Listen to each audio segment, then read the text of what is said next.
کرتے ہیں بلکہ اس سے بھی زیادہ، اور کہنے لگے کہ اے اللہ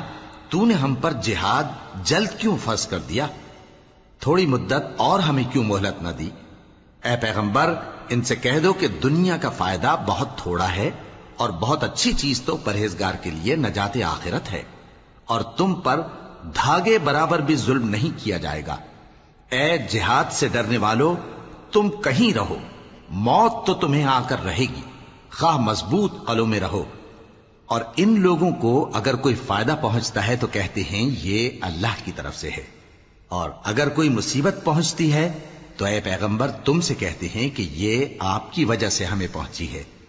کہہ دو کہ رنج و راحت سب اللہ ہی کی طرف سے ہے۔ ان لوگوں کو کیا ہو گیا ہے کہ بات بھی نہیں سمجھ سکتے؟ اے آدم زاد، تجھ کو جو فائدہ پہنچے وہ اللہ کی طرف سے ہے، اور جو نقصان پہنچے وہ تیری ہی شامت اعمال کی وجہ سے ہے۔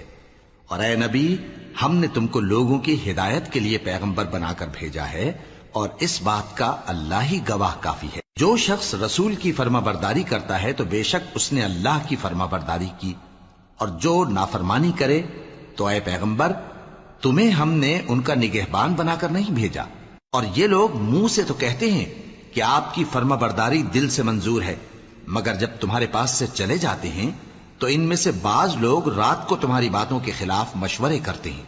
اور جو مشورے یہ کرتے ہیں اللہ ان کو لکھ لیتا ہے۔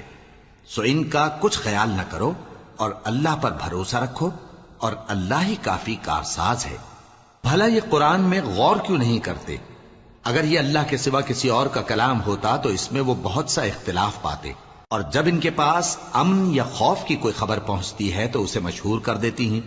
حالانکہ اگر اس کو پیغمبر اور اپنے ذمہ داروں کے پاس پہنچاتے تو تحقیق کرنے والے اس کی تحقیق کر لیتے،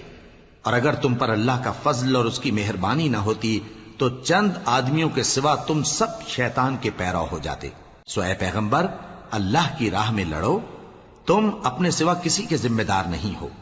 اور مومنوں کو بھی ترغیب دو، قریب ہے کہ اللہ کافروں کی لڑائی کو بند کر دے، اور اللہ شدید ترین جنگ کرنے والا ہے اور سزا دینے کے لحاظ سے بھی بہت سخت ہے۔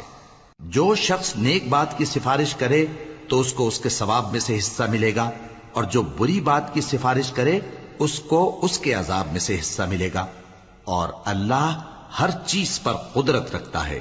اور جب تم کو کوئی دعا دے تو جواب میں تم اس سے بہتر کلمے سے اسے دعا دو، یا انہی لفظوں سے دعا دو، بے شک اللہ ہر چیز کا حساب لینے والا ہے۔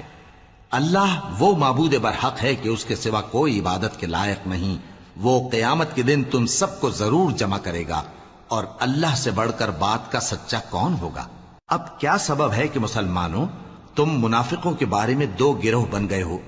حالانکہ اللہ نے ان کو ان کے کرتوتوں کے سبب اوندھا کر دیا ہے؟ کیا تم چاہتے ہو کہ جس شخص کو اللہ نے گمراہ رہنے دیا ہے اس کو رستے پر لے آؤ، اور جس شخص کو اللہ گمراہ رہنے دے تم اس کے لیے کبھی بھی رستہ نہیں پاؤ گے؟ وہ تو یہ چاہتے ہیں کہ جس طرح وہ خود کافر ہیں اسی طرح تم بھی کافر ہو کر سب برابر ہو جاؤ۔ تو جب تک وہ اللہ کی راہ میں وطن نہ چھوڑ جائیں ان میں سے کسی کو دوست نہ بنانا، اگر ترک وطن کو قبول نہ کریں تو ان کو پکڑ لو اور جہاں پاؤ قتل کر دو، اور ان میں سے کسی کو اپنا رفیق اور مددگار نہ بناؤ، مگر جو لوگ ایسے لوگوں سے جا ملے ہوں جن میں اور تم میں صلح کا عہد ہو، یا اس حال میں کہ ان کے دل تمہارے ساتھ یا اپنی قوم کے ساتھ لڑنے سے بھنچ رہے ہوں تمہارے پاس آ جائیں تو اور بات ہے، اور اگر اللہ چاہتا تو ان کو تم پر غالب کر دیتا تو وہ تم سے ضرور لڑتے۔ پھر اگر وہ تم سے کنارہ کشی کریں یعنی تم سے نہ لڑیں اور تمہاری طرف صلح کا پیغام بھیجیں تو اللہ نے تمہارے لیے ان پر زبردستی کرنے کی کوئی سبیل مقرر نہیں کی۔ تم کچھ اور لوگ ایسے بھی پاؤ گے جو یہ چاہتے ہیں کہ تم سے بھی امن میں رہیں اور اپنی قوم سے بھی امن میں رہیں،